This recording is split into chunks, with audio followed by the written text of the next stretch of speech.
ಭಾವಚಿತ್ರ ನಮಗೆ ನೆನಪಾಗ್ಬೋದು. ಅದೇ ನಾನು ಈ ಕ್ಷಣ ಒಮ್ಮೆ ಭಾರತದ ರಾಣಿಯರನ್ನ ನೆನಪಿಸ್ಕೊಳ್ಳಿ, ನಮ್ಮ ನೆಲದ ರಾಣಿಯರನ್ನ ನೆನಪಿಸ್ಕೊಳ್ಳಿ ಅಂದ್ರೆ ನಮ್ಮ ಕಣ್ಣು ಮುಂದೆ ಅಲಂಕಾರ ಮಾಡಿ ವಜ್ರ ವೈಡೂರ್ಯ ತೊಟ್ಟು ಅರಮನೆ ಅಂತಃಪುರಕ್ಕೆ ಸೀಮಿತವಾಗಿ ಕೂತಿರುವಂತಹ ಹೆಣ್ಣು ಮಗಳ ಭಾವಚಿತ್ರ ನೆನಪಾಗೋದಿಲ್ಲ. ಬದಲಿಗೆ ಕಚ್ಚೆ ಸೀರೆ ತೊಟ್ಟು ಕೈಲಿ ಬಿಚ್ಚು ಕತ್ತಿ ಹಿಡಿದು ಯಾಕರೆ ಕತ್ತನ್ನ ಕತ್ತರಿಸಿ ತನ್ನ ಕೋಟೆ ಅಗಲಿಸಿ ಬಾಗ್ಲಿಗೆ ತನ್ನೇ ತಾಕಿ ತಾಕತ್ತಿದ್ರೆ ನನ್ನ ವಿರುದ್ಧ ಯುದ್ಧಕ್ಕೆ ಬನ್ನಿ ಅಂತ ಗರ್ಜಿಸಿದಂತ ಕಿತ್ತೂರಿನ ರಾಣಿ ಚೆನ್ನಮ್ಮನ ಹೆಣ್ಣುಮಕ್ಕಳು ನಮಗೆ ನೆನಪಾಗ್ತಾರೆ. ಕಾರಣ ಈ ಪರಂಪರೆಯಲ್ಲಿ ಬೆಳೆದಂತ ಕ್ಷಾತ್ರ ತೇಜಿನ ಹೆಣ್ಣುಮಕ್ಕಳು ಅಂತವರು.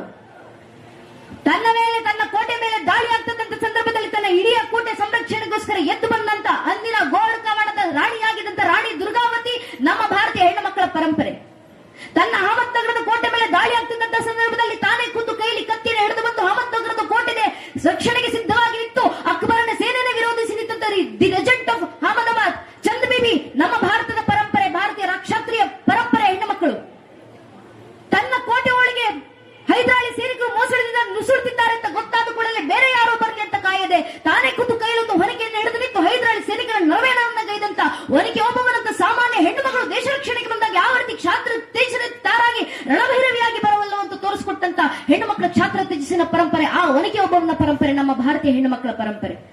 ತನ್ನ ಕೋಟೆಗೆ ಮುತ್ತಿಗೆ ಆಗ್ತಿದ್ದಾರೆ ಅಂತ ಗೊತ್ತಾದ ಕೂಡಲೇ ತಾನು ಸುಮ್ಮನೆ ಕುಲ್ಲದೆ ತಾನೇ ಖುದ್ದು ಯುದ್ಧದಲ್ಲಿ ರಣಕ್ಕಿಳಿದು ಬಂದಂತ ಆ ಮಹಾರಾಣಿ ತಾರಾಬಾಯಿ ಛತ್ರಪತಿ ಶಿವಾಜಿ ಮಹಾರಾಜರ ನಂತರ ಇಡೀ ಹಿಂದೂ ಸ್ವರಾಜ್ಯ ಸಾಮ್ರಾಜ್ಯನ ಭಾರತದಲ್ಲಿ ರಕ್ಷಣೆ ಮಾಡಿದ್ಯಾರು ಅಂದ್ರೆ ರಾಜಾರಾಮ್ನ ಪತ್ನಿಯಾಗಿ ಬಂದಂತ ಛತ್ರಪತಿ ಶಿವಾಜಿ ಮಹಾರಾಜರ ಮನೆತನದ ಸೊಸೆ ಮಹಾರಾಣಿ ತಾರಾಬಾಯಿ ಒಬ್ಬ ಹೆಣ್ಣುಮಗಳು. ಆ ಹೆಣ್ಣುಮಗಳ ಪರಂಪರೆ ನಮ್ಮದು. ಇಡೀ ತನ್ನ ಸಾಮ್ರಾಜ್ಯದ ರಕ್ಷಣೆಗೋಸ್ಕರ ಕೇವಲ 40 ಜನ ಸಿಖ್ ಸೈನಿಕರನ್ನು ಕಟ್ಕೊಂಡೋಗಿ 10,000 ಜನ ಮೊಘಲ ವಿರುದ್ಧ ಯುದ್ಧವನ್ನು ಮಾಡಿ ಕೊನೆಗೆ ತನ್ನ ಇಡೀ ಜೀವನವನ್ನ ಗುರು ಗೋವಿಂದ ಸಿಂಗರ ಬಾಡಿಗಾರ್ಡ್ ಅರ್ಥಾತ್ ಅಂಗರಕ್ಷಕಿಯಾಗಿ ಕಳೆದಂತ ಮಾತಾ ಭಾಗ್ಯವರ ಪರಂಪರೆ ನಮ್ಮ ಭಾರತದ ಹೆಣ್ಣು ಮಕ್ಕಳ ಪರಂಪರೆ. ಇಡೀ ಭಾರತದಾದ್ಯಂತ ಮೊಘಲರ ಅಟ್ಟಹಾಸ, ಬ್ರಿಟಿಷರ ಅಟ್ಟಹಾಸ ಸಾಕ್ತಿದ್ದಂತ ಸಂದರ್ಭದಲ್ಲಿ ತನಗೆ ಗಡಿಪಾರು ಶಿಕ್ಷೆಯನ್ನು ವಿಧಿಸಿದಾಗ ಗಡಿಪಾರು ಶಿಕ್ಷೆಯಲ್ಲಿ ಕೂತುಕೊಂಡು ತನ್ನ ಮತ್ತೊಮ್ಮೆ ಸೇನೆಯನ್ನು ನಿರ್ಮಾಣ ಮಾಡಿ ಬಂದು ಮತ್ತೊಂದು ಬ್ರಿಟಿಷರ ವಿರುದ್ಧ ಯುದ್ಧವನ್ನ ಸಾರಿ ತನ್ನ ಇಡೀ ಸಾಮ್ರಾಜ್ಯವನ್ನು ವಾಪಸ್ ಪಡೆದುಕೊಂಡಂತ ರಾಣಿ ವೇಣು ನಾಚಿಯರಂತ ಈ ದಕ್ಷಿಣ ಭಾರತದ ಹೆಣ್ಣುಮಕ್ಕಳು, ಆ ಭಾರತೀಯ ಪರಂಪರೆ ನಮ್ಮದು. ಬ್ರಿಟಿಷರು ಎಲ್ಲೆಲ್ಲಿ ಮತ್ತು ಗುಂಡನ್ನು ಅಡಗಿಸಿ ಇಟ್ಟಿದ್ದಾರೆ, ಆ ಮತ್ತು ಗುಂಡುಗಳನ್ನು ಅಡಗಿಸಿ ಇಟ್ಟಿರುವಂತಹ ಗೋಡೌನ್ಗಳನ್ನು ಪತ್ತೆ ಹಾಕಿಕೊಂಡು ಹೋಗಿ ಬ್ರಿಟಿಷರ ಸಂಹಾರ ಮಾಡಬೇಕಂದ್ರೆ ಅವರ ಹತ್ರ ಇರುವಂತಹ ಶಸ್ತ್ರಾಸ್ತ್ರಗಳ ಸಂಹಾರ ಮಾಡಬೇಕಂತ ತಾನೇ ಮೈ ತುಂಬ ಬೆಂಕಿಯನ್ನು ಹಚ್ಚಿಕೊಂಡು ಹೋಗಿ ಬ್ರಿಟಿಷರ ಶಸ್ತ್ರಾಸ್ತ್ರಗಳು ತುಂಬಿಸಿದಂತ ಗೋಡೌನ್ಗೆ ತಾನೇ ಹೊರಟು ನಿಂತು ಆತ್ಮಾಹುತಿ ಕೊಟ್ಟು ಬ್ರಿಟಿಷರ ಶಸ್ತ್ರಾಸ್ತ್ರಗಳನ್ನು ಸಂಹಾರ ಮಾಡಿದಂತ ಅದೇ ರಾಣು ವೇಲಿ ನಾಚಿಯರ್ನ ಪರಂಪರೆಯಲ್ಲಿ ಸೇನೆಯಲ್ಲಿ ಸೇನಾಪತಿಯಾಗಿದ್ದಂತ ಕುಯಿಲಿ ಎಂಬ ಹೆಣ್ಣು ಮಗಳ ಪರಂಪರೆ ನಮ್ಮ ಭಾರತೀಯ ಪರಂಪರೆ. ಮಧುರೈ ಮೀನಾಕ್ಷಿ ಅಮ್ಮನವರ ದೇವಸ್ಥಾನದ ಮೇಲೆ 1311ರಲ್ಲಿ ದಾಳಿ ಆಗ್ತಿದ್ದಂತ ಸಂದರ್ಭದಲ್ಲಿ ಎಲ್ಲ ಸೈನಿಕರು ಹುತಾತ್ಮರಾಗ್ತಿದ್ದಾರೆ. ಇನ್ನೇನು ಮೊಘಲರ ಕತ್ತಿನ ಹಿರಿತ ತಾಯಿ ಮಧುರೈ ಮೀನಾಕ್ಷಿ ಅಮ್ಮನ ಮೂರ್ತಿಯವರೆಗೂ ಬರುತ್ತೆ ಅನ್ನೋ ಪರಿಸ್ಥಿತಿ ಬಂದಾಗ ಅಲ್ಲಿ 8 ವರ್ಷದ ಪುಟ್ಟ ಹೆಣ್ಣು ಮಗಳು ದಾಕ್ಷಿಣಿ ಅಂತ ಆ ಹೆಣ್ಣು ಮಗಳು ಮುಂದೆ ಹೋಗಿ ರಾಣಿ ಆ ತಾಯಿ ಮಧುರೈ ಮೀನಾಕ್ಷಿಯ ದೇವಸ್ಥಾನದ ಗರ್ಭಗುಡಿಗೆ ನುಗ್ಗಿ ತಾಯಿಯ ಮೂರ್ತಿಗೆ ಬೆಳೆದಂತ ಅರಿಶಿಣವನ್ನು ತೆಗೆದು ತನ್ನ ಮೈ ಮೇಲೆ ಬೆಳ್ಕೊಂಡು ತಾಯಿಯ ಕೈಯಲ್ಲಿದ್ದಂತ ತ್ರಿಶೂಲ ಕತ್ತಿನ 2 ಕೈಲಿ ಒಂದನ್ನ ಹಿಡ್ಕೊಂಡು ಗರ್ಭಗುಡಿಯಿಂದ ಆಚೆಗೆ ಬಂದು ತಾಯಿ ಮಧುರೈ ಮೀನಾಕ್ಷಿನ ಪರವಾಗಿ ನಾನೇ ಬಂದು ಆಕೆ ರಕ್ಷಣೆಗೆ ನಿಂತಿದ್ದೀನಿ ಅಂತ ಬಂದಿದ್ದ ಧನ್ಷಿಕ ಎಂಬ 8 ವರ್ಷದ ಹೆಣ್ಣು ಮಗಳು ಮಧುರೈ ಮೀನಾಕ್ಷಿ ಅಮ್ಮನವರ ದೇವಸ್ಥಾನ ರಕ್ಷಣೆ ಮಾಡ್ಕೊಳ್ತಾರಲ್ಲ, ಅದು ನಮ್ಮ ಪರಂಪರೆ.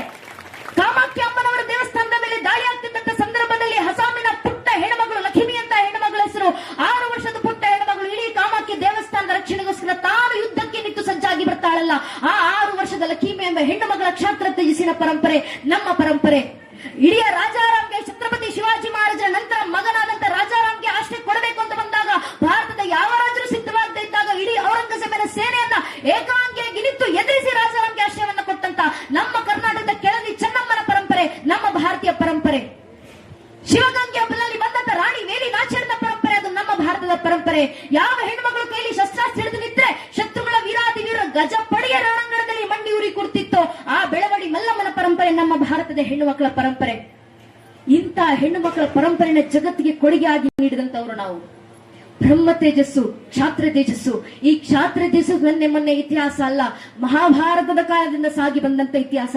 ಕಾಶ್ಮೀರದ ರಾಜ ತೀರಿಕೊಂಡಿದ್ದಾನೆ, ಮುಂದೆ ಕಾಶ್ಮೀರದ ಆಳ್ವಿಕೆ ಯಾರು ನಡೆಸಬೇಕು ಅಂತ ಬಂದಾಗ ಭಗವಂತನ ಅವತಾರ ಆದಂತ ಶ್ರೀಕೃಷ್ಣ ಪರಮಾತ್ಮನೇ ಮುಂದೆ ನಿಂತು ಯಾವ ಗಂಡು ಮಕ್ಕಳು ರಾಜ್ಯಭಾರ ಮಾಡುವಂತ ಅವಶ್ಯಕತೆ ಇಲ್ಲ, ಆ ರಾಜ್ಯದ ಸಿಂಹಾಸನ ಇಷ್ಟು ವರ್ಷ ಏರಿ ಕೂತಿದ್ದಂತ ರಾಜನ ಪತ್ನಿ ಯಶೋಮತಿ ಇದ್ದಾಳಲ್ಲ, ಆ ಹೆಣ್ಣು ಮಗಳನ್ನು ಮಹಾರಾಣಿಯಾಗಿ ಕಾಶ್ಮೀರದ ಪೀಠಕ್ಕೇರಿಸಿ ಇಡೀ ಕಾಶ್ಮೀರದ ಸಾಮ್ರಾಜ್ಯ ಹೆಣ್ಣು ಮಗಳೇ ನೋಡ್ಕೊಳ್ತಾಳೆ ಅಂತ ಭಾರತದ ಪರಂಪರೆಯಲ್ಲಿ ಭಗವಂತನೇ ಮುಂದೆ ಇದ್ದು ಹೆಣ್ಣು ಮಗಳಿಗೆ ಪಟ್ಟಾಭಿಷೇಕವನ್ನು ಮಾಡಿ ಕಾಶ್ಮೀರದ ಆಡಳಿತವನ್ನ ಯಶೋಮತಿ ರಾಣಿಗೆ ಕೈಗೆ ಕೊಟ್ಟು ಹೋಗ್ತಾರಲ್ಲ, ಆ ಕೃಷ್ಣ ತೋರಿಸಿಕೊಟ್ಟಂತ ಹೆಣ್ಣು ಮಕ್ಕಳ ಪರಂಪರೆ ನಮ್ಮ ಭಾರತೀಯ ಪರಂಪರೆ.